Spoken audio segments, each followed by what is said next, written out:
Hello, नमस्कार.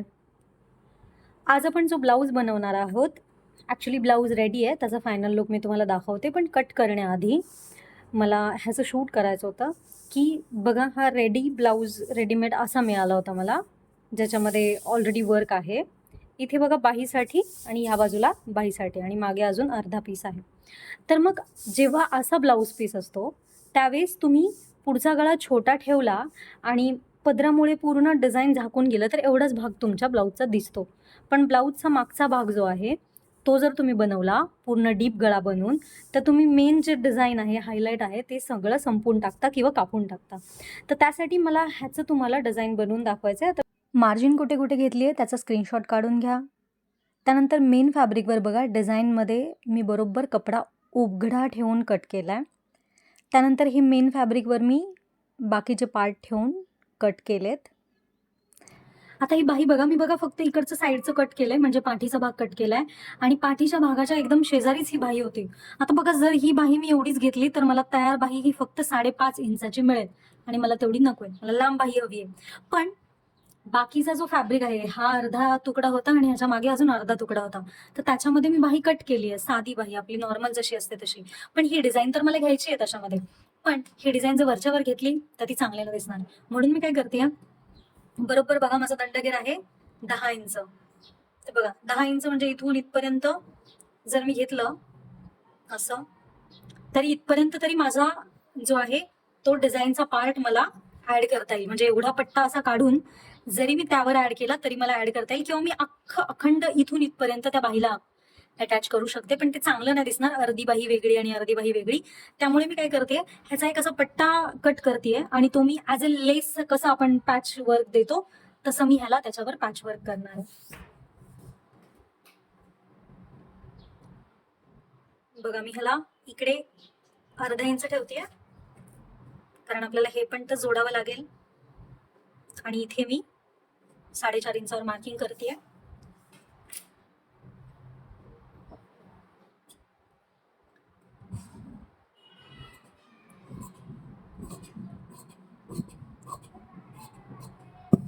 आता हे कट केल्यानंतर बघा मी ह्याला दुमडतीये.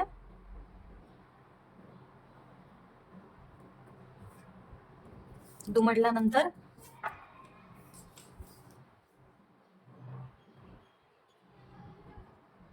साडेचार इंच मार्किंग करते बरोबर. आता मला इथून कट करायचंय.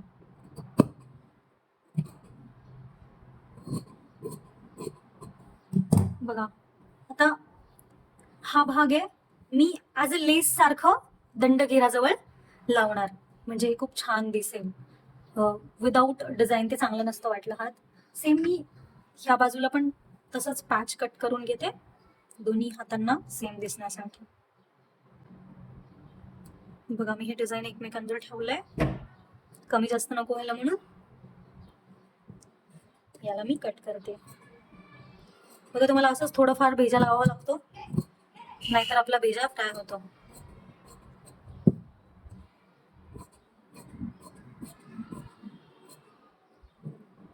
आता जर कस्टमर तुम्हाला सांगितलं की नाही आम्हाला चालेल, ह्याला जर डिझाईन छोटा आहे तर मग 5ची बाही आम्हाला चालेल, आम्ही घालू, तर तुम्हाला एवढं झंझट करायची गरज नाही. जेवढं डिझाईन आहे तेवढी बाही बनवायची. पण मला स्पेशली छोटी बाही नाही आवडत, मी नाही पर्सनली प्रिफर करत. एकतर स्लीवलेस असावा ब्लाऊज किंवा मग एल्बो लेंथ पर्यंत, मधल्यामध्ये अडकलेली बाही मला नाही समजत. त्यामुळे मी हे पॅचेस दंडघेराचे इथे कसं बसवणार आहे ते पण मी तुम्हाला दाखवते. आता बघा मागचा भाग मी रेडी करून घेतला आहे, फक्त अस्तर आणि मेन फॅब्रिक शिवून घेतलं आहे. त्यानंतर जो गळ्याचा आकार आहे जसाच्या तसा मी फक्त बघा तिथे स्टिच करून घेते आहे. आता मी हे का स्टिच करते, कारण आपल्याला ही रेफरन्सची स्टिचिंग पाहिजे, जेणेकरून आपल्याला मागच्या बाजूने शिवताना मिळेल. ठीक आहे. आता बघा मी नॉर्मल कपड्याला जो अस्तरचा कपडा होता त्याच्यावर एक अंदाजे असा अर्ध गोल कापून चिटकवला आहे. त्याचं काही मी असं स्पेसिफिक माप वगैरे घेतलं नाही आहे, तो फक्त डिझाईनपेक्षा थोडासा मोठा आहे. बघा डिझाईनपेक्षा 1 ते 1.5 इंच बाहेर आहे. त्यानंतर मध्य काढून त्याच्यावर रेघ मारून घेतली आहे. त्यानंतर जे ब्लाऊजचा भाग आहे त्याच्यावर पण आपल्याला मध्यावर रेघ मारून घ्यायची आहे. आता ह्या दोघांना मध्यावर नॉच मारायची आहे. बघा डिझाईन एकावर एक ठेवून मी त्या मेन फॅब्रिकला पण नॉच मारून घेतली आहे. हे अस्तर जोडल्यानंतर काम करायचं आहे बरं का. त्यानंतर ह्याला पिना लावून सिक्युअर करायचं.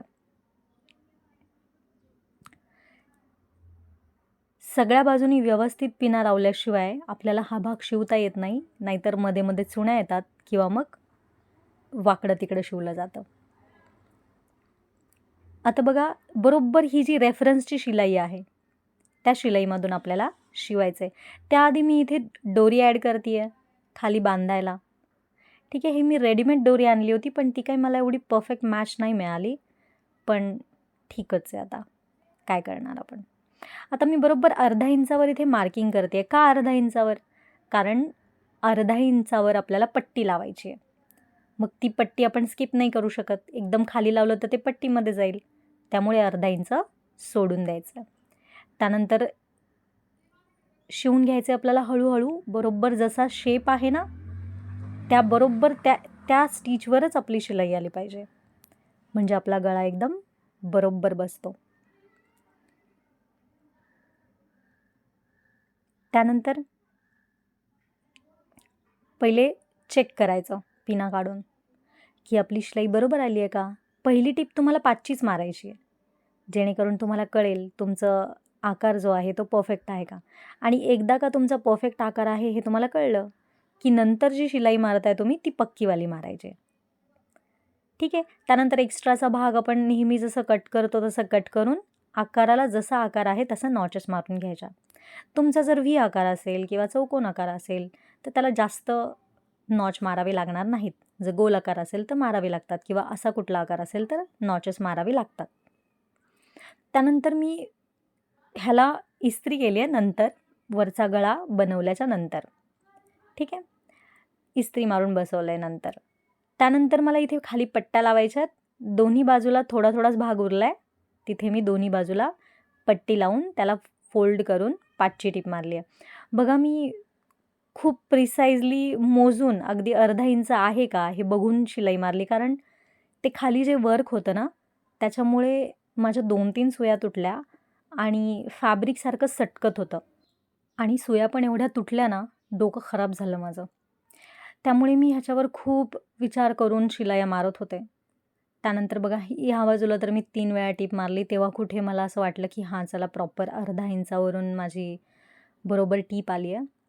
आणि त्यानंतर आपण नेहमी जशी पट्टी फोल्ड करतो, म्हणजे दाब टीप मारून त्याला आतमध्ये फोल्ड करून 5ची टीप मारतो, मी सेम तसंच केलं आहे हात शिलाई करण्यासाठी.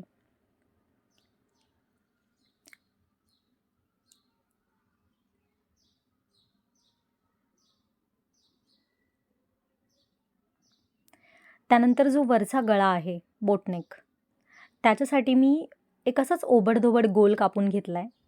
त्याला मी असं परफेक्टली कापलं नव्हतं कॅनव्हसला. ह्या पण कॅनव्हसला परफेक्टली माप घेऊन कापलं नाही, त्या पण नाही.